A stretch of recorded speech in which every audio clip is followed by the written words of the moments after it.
कुंजरे मणिकंठा कलिते और नहीं तुलसी का माल, वृष कंद कैरी टवनी बलनी दिवाऊ विशाल। फिर वो श्री राम व लक्ष्मण जी के हृदयों पर गजमुक्ताओं के सुंदर कंठे और तुलसी की मालाएं सुशोभित हैं। उनके कंधे बेलों के कंधे की तरह ऊंचे तथा पुष्ट हैं। खड़े होने की शान सिंह की सी है और भुजाएं विशाल एवं बल की भंडार हैं। कटी तूनी रे पीते पट बांधे, करे सरे धनुष बामे बरे कांदे। पीति जगै उपवीति सुहाए, नख सिख मंजो माछवि छाए। कमर में तरकस और पीतांबर बंधे हैं। दाहिने हाथों में बाण और बाएं सुंदर कंधों पर धनुष तथा पीले यज्ञोपवीत जनेऊ सुशोभित हैं।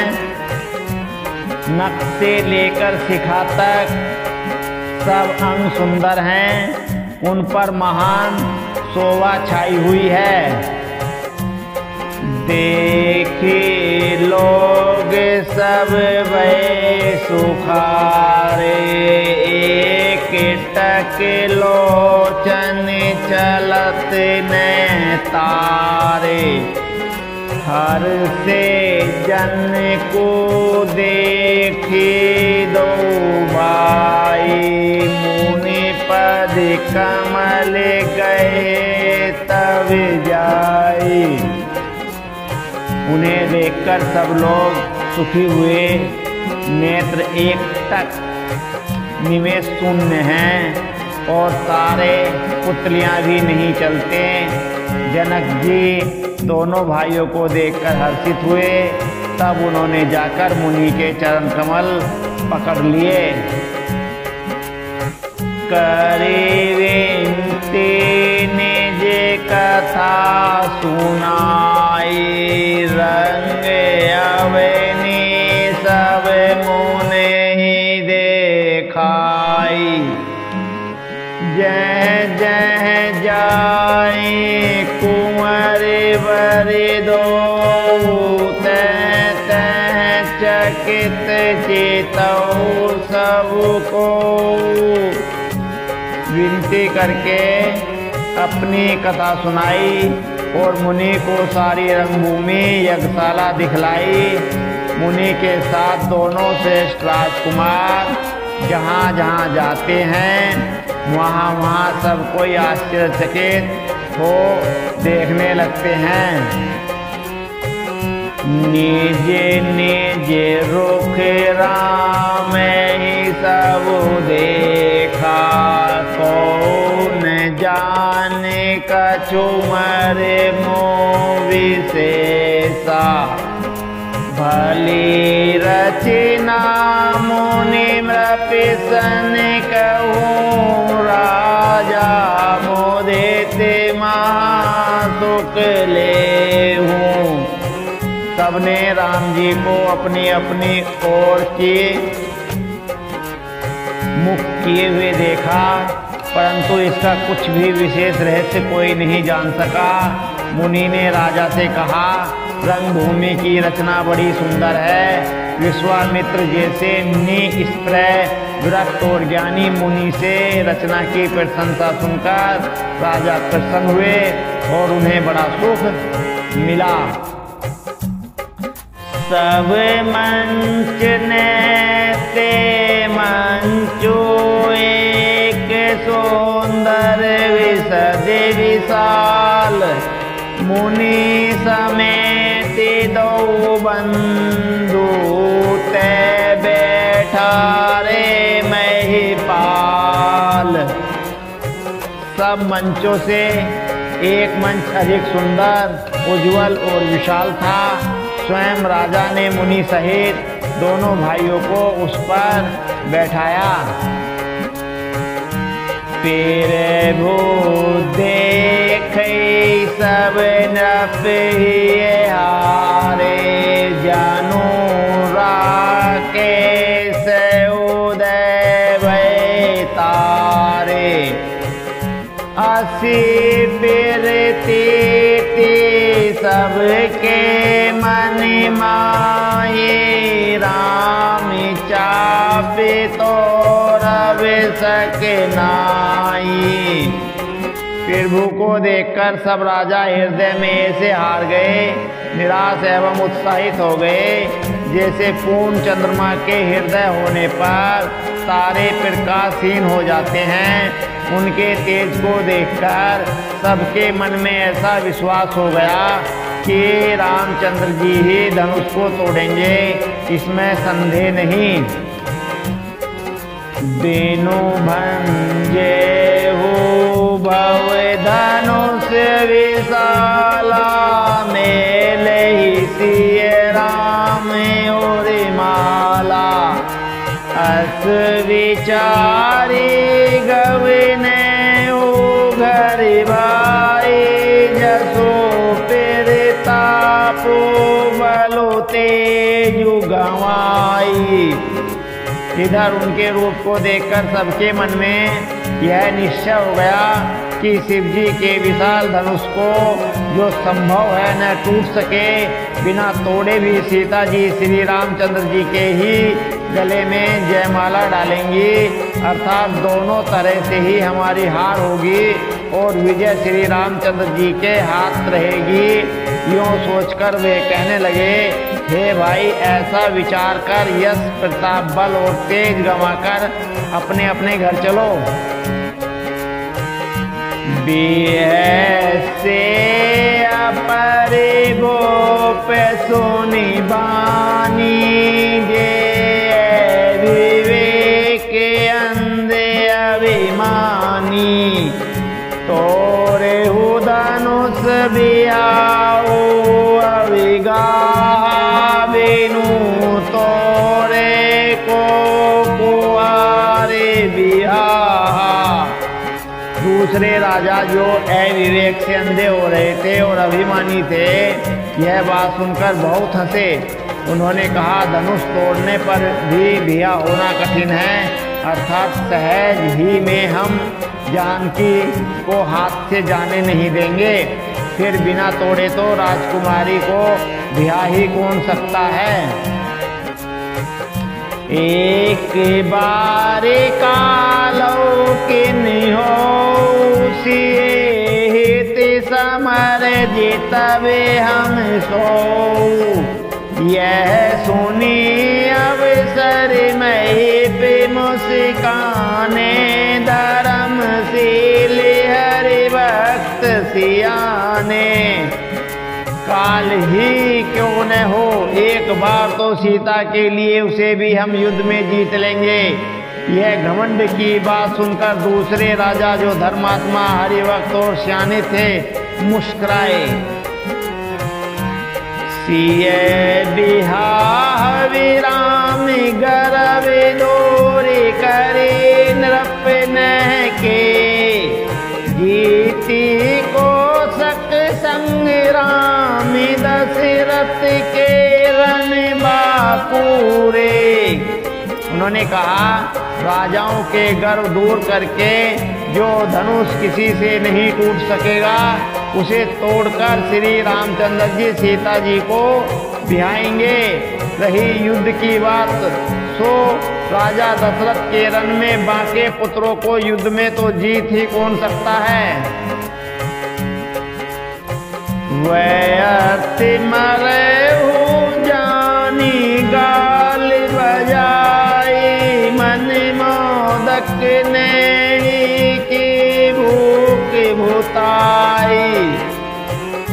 सिख हमारे सुनि परम पुनीता, जगदम्बा जानऊ जिए सीता। गाल ताल बजाकर बेहसी मत करो। मन के लड्डू से भी कहीं भूख बुझती है। हमारी परम पवित्र निष्कपट सीख को सुनकर सीता जी को अपने जी में साक्षात जगत जननी समझो। उन्हें पत्नी रूप में पाने की आशा एवं लालसा छोड़ दो। जगत पिता रघुपति विचारी भरी लोचन छविले निहारी। सुंदर सुखद सकल गुण राशि दे देव बंधु शंभोर बासी। और श्री रघुनाथ जी को जगत का पिता परमेश्वर विचार कर नेत्र भरकर उनकी छवि देख लो। ऐसा अवसर बार बार नहीं मिलेगा। सुंदर सुख देने वाले और समस्त गुणों की राशि ये दोनों भाई शिव जी के हृदय में बसने वाले हैं। स्वयं शिव जी भी जिन्हें सदा हृदय में छिपाए रखते हैं, वे तुम्हारे नेत्रों के सामने आ गए हैं। सुदा समुद्र समीप बिहाई मृग जलो निरखी मरु कति धाई। करहु जाई जा कहु जोई भावा हम तो आजू जन्म फल पावा। समीप आए हुए भगवत दर्शन रूप अमृत के समुद्र को छोड़कर तुम जगत जननी जानकी को पत्नी रूप में पाने की दुराशा रूप मिथ्या मृग जल को देखकर दौड़कर क्यों मरते हो? फिर भाई जिनको जो अच्छा लगे वही जाकर करो। हमने तो श्री रामचंद्र जी के दर्शन करके आज जन्म देने का फल पा लिया है। जीवन और जन्म को सफल कर लिया है। अस कही भले भूपि अनुरागे रूपि अनूप बिलोकन लागे। देखई सुर नव चढ़े विमाना बरसे सुमन करे कलिगाना। ऐसा कहकर अच्छे राजा प्रेम मग्न होकर श्री राम जी का अनुपम रूप देखने लगे। मनुष्य की तो बात ही क्या, देवता लोग भी आकाश से विमानों पर चढ़े हुए दर्शन कर रहे हैं और सुंदर गान करते हुए फूल बरसा रहे हैं। जानी सो अवसरु सिए सब पठई जनक बोलाई। चतुर सखी सुंदर सकल सादर चली लवाई। जब सुअवसर जानकर जानकी जी ने सीता जी को बुला भेजा, सब चतुर और सुंदर सखियां आदर पूर्वक उन्हें विवाह लाई। सिए सोवा नहीं जाई बखानी जगदम्बिका रूपी गुण खानी।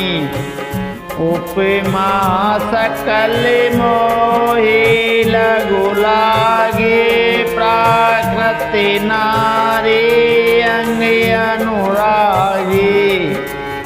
रूप और गुणों की खान जगत जननी जानकी जी की शोभा का वर्णन नहीं हो सकता।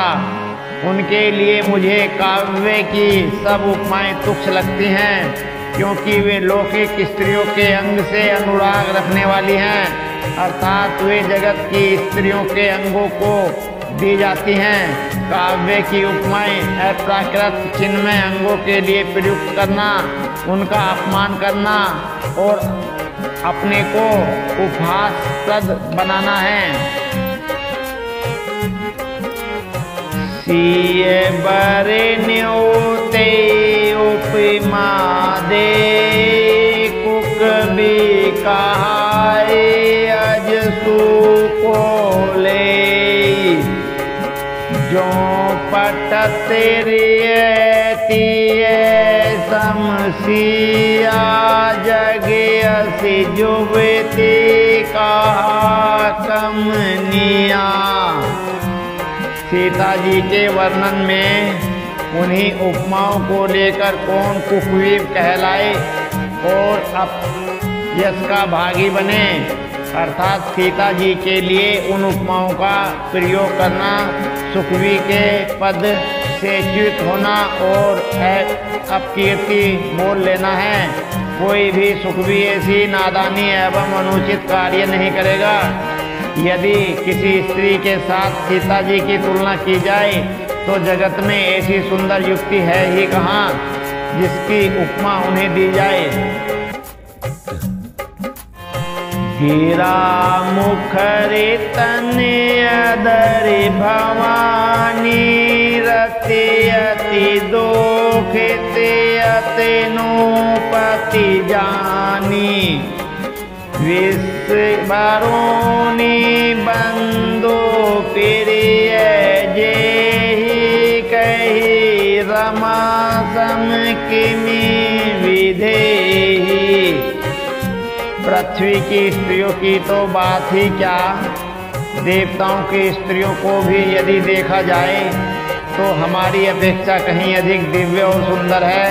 तो उनमें सरस्वती तो बहुत बोलने वाली हैं, पार्वती अर्धांगिनी है अर्थात अर्ध नारी, नटेश्वर के रूप में उनका आधा ही अंग स्त्री का है, शेष आधा अंग पुरुष शिव जी का है। कामदेव की स्त्री रति पति को बिना शरीर का अनंग जानकर बहुत दुखी रहती हैं और जिनके विष और मद जैसे समुद्र से उत्पन्न होने के नाते प्रिय भाई हैं, उन लक्ष्मण के समान तो जानकी जी को कहा ही कैसे जाए। समुद्र से उत्पन्न होने के नाते प्रिय भाई हैं, उन लक्ष्मी के समान तो जानकी जी को कहा ही कैसे जाए। जो छवि सुदा पायो निधि होई, पारा में रोप में कच्छपु सोई। सोवा रजो मंद्रो सिंगारो, मथे पानी पंकज निज मारू। जिन लक्ष्मी जी की बात ऊपर कही गई है वे निकली थी खारे समुद्र से, जिसको मथने के लिए भगवान ने अति कर्कश पीठ वाले कच्छप का रूप धारण किया, रस्सी बनाई और महान विस्तार वासु की नाक की मथानी का कार्य किया। अतिशय कठोर मंदराचल पर्वत ने और उसे मथा। सारे देवताओं और दैत्यों ने मिलकर जिन लक्ष्मी को अतिशय शोभा की खान और अनुपम सुंदरी कहते हैं उनको प्रकट करने में हेतु बने थे। सब असुंदर एवं स्वाभाविक ही कठोर उपकरण, ऐसे उपकरणों से प्रकट हुई लक्ष्मी जी जानकी जी की समता को कैसे पा सकती हैं। हाँ, इसके विपरीत यदि छवि रूपी अमृत का समुद्र हो, परम रूप में कश्यप हो, शोभा रूप रस्सी हो, श्रृंगार रस पर्वत हो और उस छवि के समुद्र को स्वयं कामदेव अपने ही कर कमलों से मथें। एहि विधि उपजे लक्ष्य सब सुंदरता सुख मूल, तदपि सकोच समेत कवि के समतोल। इस प्रकार का संयोग होने से जब सुंदरता और सुख की मूल लक्ष्मी उत्पन्न हो तो भी कवि लोग उसे बहुत संकोच के साथ सीता जी के समान कहेंगे। जिस सुंदरता के समुद्र को कामदेव मथेगा वह सुंदरता भी प्राकृत लौकिक सुंदरता ही होगी, क्योंकि कामदेव स्वयं भी त्रिगुणीमयी प्रकृति का ही विकार है। अतः उस सुंदरता को मतकर प्रकट की गई हुई लक्ष्मी भी उपयुक्त लक्ष्मी की अपेक्षा कहीं अधिक सुंदर और दिव्य होने पर भी होगी। अतः उसके साथ ही जानकी जी की तुलना करना कवि के लिए बड़े संकोच की बात होगी। जिस सुंदरता से जानकी जी का दिव्य परम दिव्य विग्रह बना है वह सुंदरता उपयुक्त सुंदरता से भिन्न अप्राकृत है। वस्तुतः लक्ष्मी जी का अप्राकृत रूप ही भी यही है।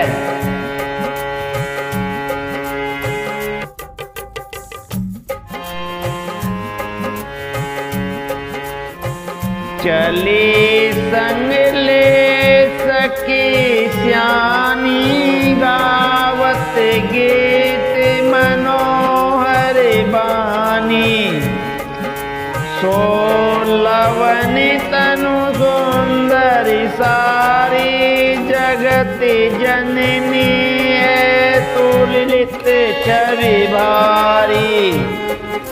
श्यानी सखिया सीता जी को साथ लेकर मनोहर वाणी से गीत गाती हुई चली। सीता जी के नवल शरीर पर सुंदर साड़ी सुशोभित है। जगत जननी की महान छवि अतुलनीय है। भूषण सकल सुदेश सुहाए, अंग अंग रचे सखी ने बनाए। रंग भूमि जब सिए पगुधारी, देखी रूप मोए नर नारी। सब आभूषण अपनी अपनी जगह पर शोभित हैं, जिन्हें सखियों ने अंग अंग में भली भांति सजाकर पहनाया है। जब सीता जी ने रंगभूमि में पैर रखा तब उनका दिव्य रूप देखकर स्त्री पुरुष सभी मोहित हो गए। हर्षि सुर ने दो दंभी बजाए, बरसे प्रसून अब चढ़ा गाई। पानी सरोज सो जय माला, आवे चट चिते सकल भुआला। देवताओं ने हर्षित होकर नगाड़े बजाए और पुष्प बरसा कर अप्सराएं गाने लगी। सीता जी के कर कमलों में जयमाला सुशोभित है। जब राजा चकित होकर अचानक उनकी ओर देखने लगे, सिए चकित चित राम ही चाहा, भय मोह बस सब नर नाहा। मुनि समीप देखे दो भाई, लगे लल के लोचन निथिवाई। सीता जी चकित चित्त से श्री रामचंद्र जी को देखने लगी। तब सब राजा लोग मोह के वश हो गए। सीता जी ने मुनि के पास बैठे हुए दोनों भाइयों को देखा तो उनके नेत्र अपना खजाना पाकर ललचाकर वहीं श्री राम जी में जा लगे, स्थिर हो गए। गुरुजन लाज समाजो बड़ दे, किसिए सकुचानी। लगे बिलोकन सकीन तन रघुवीर ही ओरे आनी। परंतु गुरुजनों की लाज से तथा बहुत बड़े समाज को देखकर सीता जी सकुचा गईं। वे श्री रामचंद्र जी को हृदय में लाकर सखियों की ओर देखने लगीं।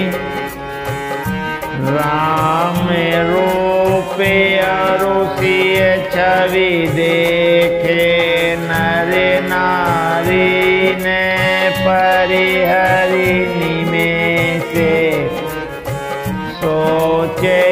सकल कहते सकुचाई, विधि सन विनय करे ही मन माही। श्री रामचंद्र जी का रूप और सीता जी की छवि देखकर स्त्री पुरुष ने पलक मारना छोड़ दिया। सब एक टकटकी लगाकर उन्हें देखने लगे। सभी अपने अपने मन में सोचते हैं पर कहते सब कुछ आते हैं। मन ही मन वे विधाता से विनय करते हैं। हरो वेद बेगे जनक जड़ताई, मति हमारे असे देहि सुहाई। बिनु विचारे पनु तजे नर नाहु, सिए राम करे विवाहु। हे विधाता, जनक की मूर्ता को शीघ्र हर लीजिए और हमारी ही ऐसी सुंदर बुद्धि उन्हें दीजिए कि जिससे बिना ही विचार किए राजा अपना प्रण छोड़कर सीता जी का ब्याह राम जी से कर दें। जगो बल के ही भाव सभी काहू, अटकीन अंत दाहू। एही लाल सा मगन सब लोगू, भरोसा मेरो जान की जोगू। संसार उन्हें भला कहेगा क्योंकि यह बात सब किसी को अच्छी लगती है। हट करने से अंत में भी हृदय जलेगा। सब लोग इसी लालसा में मग्न हो रहे हैं कि जानकी जी के योग्य वर तो यह सांवला ही है। तब बंदी जन जन के बोलाए, बिरिदावली कहती चली आए। कह निर्पूजाई पनि मोरा, चले बाट ही हर सुन थोड़ा। तब राजा जनक ने बंदी जनों भाटों को बुलवाया। वे विरुदावली वंश की कीर्ति गाते हुए चले आए। राजा ने कहा, जाकर मेरा प्रण सबसे कहो। भाट चले। उनके हृदय में कम आनंद न था। बोले बंदी बचन बर सुनो, सकल महिपाल। पन विदय कर हम भुजा उठाए विशाल। भाटों ने श्रेष्ठ वचन कहा, हे पृथ्वी की पालना करने वाले सब राजागण सुनिए। हम अपनी भुजा उठाकर जानकी जी का विशाल प्रण सुनिए। हम अपनी भुजा उठाकर जनक जी का विशाल प्रण कहते हैं। नीरप भुजे बलो वेदो से वेदानु राहु, गरौ कठोर वेदित सब काहू। रावनु बानु महावट भारे, देखे सरासन गवई सिधारे। राजाओं की भुजाओं का बल चंद्रमा है। शिव जी का धनुष राहु है। यह भारी है, कठोर है, यह सबको विदित है। बड़े भारी योद्धा रावण और बानासुर भी इस धनुष को देखकर गो से चुपके से चलते बने। उसे उठाना तो दूर रहा, छूने तक की हिम्मत न हुई। सोई पुरारी को दंडो कठोरा, राज समाज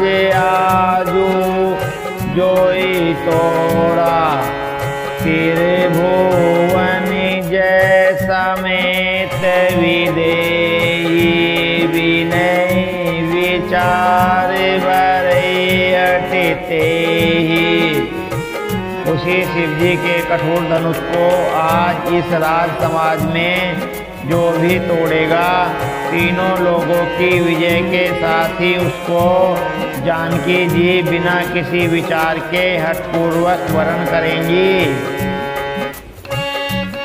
सुनिपन सकले भूप अविलासे, भटि मानी अतिशय मनि माखे, परिकर बांधे उठे अकुलाई, चले इष्ट देवी नह सिर नाई। प्रण सुनकर सब राजा ललचा उठे, तो वीरता के अभिमानी थे। प्रण सुनकर सब राजा ललचा उठे, जो वीरता के अभिमानी थे वे मन में बहुत ही तमतमाए, कमर कसकर अकुलाकर उठे और अपने इष्ट देवों को सिर नवाकर चले। तम के ताके तके शिव धनु धरई, उठई न कोटि भांति बलु करई। जिनके कछु विचार मनि माही, चाप समीप मई बिन जाही। वे तमक्कर बड़े ताव से शिवजी के धनुष की ओर देखते हैं और फिर निगाह जमाकर उसे पकड़ते हैं। करोड़ों भांति से जोर लगाते हैं, पर वह उठता ही नहीं। जिन राजाओं के मन में कुछ विवेक है, वे धनुष के पास ही नहीं जाते।